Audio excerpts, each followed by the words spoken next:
নমস্কার বন্ধুরা, Molly's kitchen থেকে সবাইকে স্বাগত। আজকে দেখো আমি 4টে রেসিপি নিয়ে চলে এসেছি। দুপুরে যা যা রান্না করেছি সবটাই তোমাদের সাথে শেয়ার করছি। প্রথমেই দেখো এখানে মুসুর ডাল রান্না করেছিলাম তেঁতুল দিয়ে, পাকা তেঁতুল দিয়ে টক ডাল। তারপরে বানিয়েছি বাঁধাকপির ঘন্ট, পুরোটাই কিন্তু নিরামিষ রেসিপি। তারপরে ডুমুর ভাজা আছে, আলু আর সজনে ডাঁটা দিয়ে সর্ষে বাটা বানিয়েছিলাম। ভিডিওটা পুরো দেখার অনুরোধ রইল। আশা করি তোমাদের খুবই ভালো লাগবে, আর ভালো লাগলে অবশ্যই একটা লাইক কমেন্ট শেয়ার করে পাশে থেকো। তাহলে চলো পুরো রেসিপিতে চলে যাই। এবার দেখো বাঁধাকপিগুলো প্রথমেই দেখিয়ে দিলাম, খুব সুন্দর করে জিরি করে কেটে নিয়েছি। তারপরে আলু আর সজনে ডাঁটাও কেটে নিয়েছি, আর এদিকে ডুমুরটাও কেটে নিয়েছি। ডুমুরটা কিন্তু একটু লবণ দিয়ে সেদ্ধ বসিয়েছি। আর এদিকে দেখো মুসুর ডালটাও সেদ্ধ করে নিয়েছি। আর এখানে দিয়েছি দেখো পাকা তেঁতুলটা একটু গরম জলের মধ্যে ডুবিয়ে রেখেছি, যাতে করে নরম হয়ে যাবে। এরপরে দেখো ডুমুরটা খুব সুন্দর সেদ্ধ হয়ে গেছে, নামিয়ে নিয়েছি। এরপর আমি কড়াইয়ে দিয়ে দেবো বাঁধাকপিটা একটু ভাপিয়ে নেব, নাহলে কিন্তু বাঁধাকপির একটু গন্ধ লাগে, খেতে ভালো লাগবে না। আর বাঁধাকপির জন্য দেখো একটা মশলা নিয়েছি এখানে, আদা জিরে আর একটা টমেটো ছিল, আর কয়েকটা শুকনো লঙ্কা ছিল, এগুলো পেস্ট করে নেব। এবার দেখো কড়াইটা ধুয়ে মেজে নিয়ে এবার আমি কড়াই দিয়ে দিলাম সর্ষের তেল। তেলটা গরম হলে দিয়ে দিলাম গোটা জিরে শুকনো লঙ্কা ফোড়নে। তারপরে দিয়ে দিলাম সেদ্ধ করে রাখা ডুমুরগুলো। এগুলো তোমরা কে কে খেয়েছো, কে চেনো কি না চেনো এগুলো বলবে। অনেকেই দেখবে কথায় আছে ডুমুরের ফুল, সেই ডুমুরের এই ফলটা খেতে কিন্তু দারুণ লাগে। ভাজাও ভালো লাগে, ঘন্টও ভালো লাগে। তারপরে দেখো নেড়ে চেড়ে নামিয়ে নিলাম, ভাজা হয়ে গেল। এবার ওই তেলের মধ্যে আরেকটু তেল দিয়ে দিলাম। তারপরে দেখো সজনে ডাঁটা যে চচ্চড়িটা বানাবো, সর্ষে বাটা সেটাই বানাবো। এবার দিয়ে দিলাম ওর মধ্যে আবারও কিছুটা শুকনো লঙ্কা আর সামান্য একটু গোটা জিরে ফোড়ন দিলাম। তারপরে প্রথমে দিয়ে দিলাম আলুটা। এরপর আলুটা ভাজতে থাকুক, আর এদিকে আমি দেখো সর্ষেটা বেটে নেব। সর্ষে আর শুকনো লঙ্কা একটু বেটে নেবো, তোমরা চাইলে এখানে কাঁচা লঙ্কাও দিতে পারো। আমি একটু কালারের জন্য শুকনো লঙ্কায় দিয়েছি। তারপরে দেখো শিলেই বেটেছি। এটা কিন্তু তোমরা মিক্সিতে বাটবে না, তাহলে ভালো লাগবে না, শিলে হাতে বাটতে হবে কিন্তু। তারপরে দেখো এদিকে আলুটা খুব সুন্দর ভাজা হয়ে গেছে। এবার আমি দিয়ে দেবো ডাঁটাগুলো। আজকে আমার কথাটা একটু ধরা ধরা লাগছে, তার কারণ আমার খুবই সর্দি লেগে পুরো বদ্ধ হয়ে আছে। দেখো কথাগুলো কিন্তু পুরোটা বলতেই পারছি না, কিন্তু কী আর করবো বলো, ভিডিও তো দিতে হবে, ভয়েস তো দিতে হবে, তাই না বলো। এরপরে দেখো ডাঁটা আলুটা খুব সুন্দর ভাজা হচ্ছে, আর এদিকে আমি মশলাটার মধ্যে স্বাদ মতো লবণ আর হলুদ আমি দিয়ে দিয়েছি। তারপরে দিয়ে দিলাম মশলাটা দিয়ে দেখো খুব সুন্দর করে কষিয়ে নেবো। এটা কিন্তু সর্ষে তো খুব বেশি টানলে হবে না, খুব বেশি টানলে কিন্তু তিতো হয়ে যাবে। সেই জন্য দেখো এবার আমি একটু নেড়ে চেড়ে দিয়ে জল দিয়ে দেবো। আস্তে আস্তে দেখো কথাটা বলছে, কথা আরও আটকে যাচ্ছে, এরকম কথাটা হচ্ছে। কী আর করবো বলো, কিচ্ছুই করার নেই। এরপরে দেখো খুব সুন্দর করে মশলাটাকে ভেজে নিয়ে এবার জল দিয়ে দিয়েছি। এবার ঢেকে রেখে রান্না করব।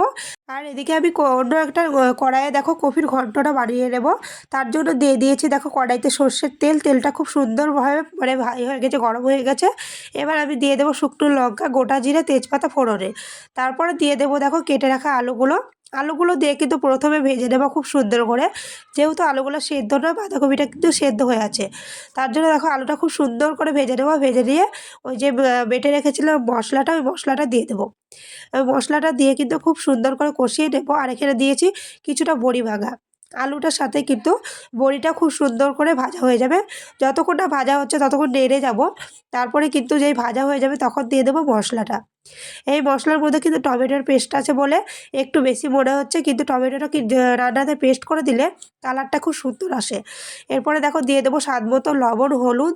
এগুলো দিয়ে মশলাটাকে অনেকক্ষণ ধরে বেশ ভালো করে কষিয়ে নেব, যাতে করে মশলার গন্ধটা না থাকে আর খুব সুন্দর তেলটা ছেড়ে আসবে। যতক্ষণ না তেলটা ছেড়ে আসে ততক্ষণ কিন্তু আমি কষিয়ে নেব মশলাটা। তারপরে আমি দিয়ে দেবো বাঁধাকপির যে ভাপানো ছিল, সেই বাঁধাকপির জলটা ঝরিয়ে জল ঝরানো বাঁধাকপিটা এর মধ্যে দিয়ে দেবো।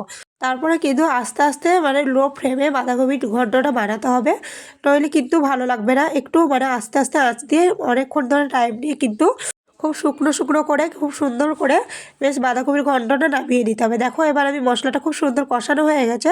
এবার দিয়ে দিলাম বাঁধাকপিটা কিন্তু ঢেকে রেখে রান্না করব। আস্তে আস্তে প্রায় অনেকটা টাইম লেগেছিলো। তারপরে দেখো আস্তে আস্তে রান্নাটা হয়ে যাবে। এদিকে দেখো ডাঁটাটাও আমি একটু দেখে নেব, তার কারণ ডাঁটাটা তো হচ্ছে ওদিকে, যে সর্ষে বাটাটা হচ্ছিলো সেটা হচ্ছে। এদিকে আমি দেখো নেড়ে চেড়ে নেবো, খুব সুন্দরভাবে শুকনো হয়ে গেছে। এবার আমি নামিয়ে নেবো। আলুটা খুব সুন্দর সেদ্ধ হয়ে গেছে, ডাঁটাটাও কিন্তু সেদ্ধ হয়ে গেছে। তাই দেখো খুব সুন্দর এবার নামিয়ে নিয়েছে। আর কেমন লাগছে অবশ্যই বলবে। এরপরে দেখো বাঁধাকপির ঘন্টটাও আমি একটু নেড়ে দিচ্ছি। এবার দেখো প্রায় হয়ে গেছে, অনেকটাই হয়ে গেছে। এবার আমি নামানোর আগে একটু সামান্য চিনি দিয়ে দেবো, আর দিয়ে দেবো ঘি। এই দুটো জিনিস দিলে কিন্তু পুরো কমপ্লিট হয়ে যাবে। আমি এখানে গরম মশলা দিইনি, তোমরা চাইলে একটু শাহি গরম মশলা দিতে পারো, তাহলেও কিন্তু ভালো লাগবে। এবার আমি নামিয়ে নেবো। দেখো পুরো রান্না কমপ্লিট হলো এটা। এরপর আমি দেখো মুসুর ডালটা তোমাদের সাথে শেয়ার করবো যে মুসুর ডালটা কী দিয়ে আমি ফোড়ন দিলাম। এখানে দেখো তেঁতুলটা ভিজিয়ে রেখেছিলাম, সেটা আমি একটু মেখে নেব। তারপরে যে এগুলো চিপে ফেলে দেবো। আর এই যে তেঁতুলের যে পাল্পটা থাকবে, এই পাল্পের জলটা আমি দিয়ে দেবো ডালের মধ্যে। আর এদিকে দেখো কড়াইতে দিয়ে দিয়েছি কিছুটা গোটা সর্ষে। সর্ষেটা একটু ভাজা হয়ে গেল, আমি একটু কিছুতে থেতো করে দিলাম সর্ষেটাকে। তারপর দিয়ে দিলাম কড়াইতে তেল। তেলের মধ্যে দেবো শুধু শুকনো লঙ্কা ফোড়ন। আর এই যে সর্ষে থেতোটা আছে, এটাতে কিন্তু ফ্লেভারটা খুব সুন্দর আসবে। এরপরে দেখো ডালটা ছুঁকে নিলাম, ডালের মধ্যে হলুদ দেওয়া ছিল, এবার দিয়ে দেবো লবণ। তারপরে দেখো ডালটা ফুটে আসলে কিন্তু আমার রান্না পুরো রেডি। তোমরা টক ডালে কী ফোড়ন দাও অবশ্যই আমাকে বলবে। আমি তো সর্ষে ফোড়ন দিই, এরকম করে টক ডালে সর্ষেটাই ফোড়ন দিই।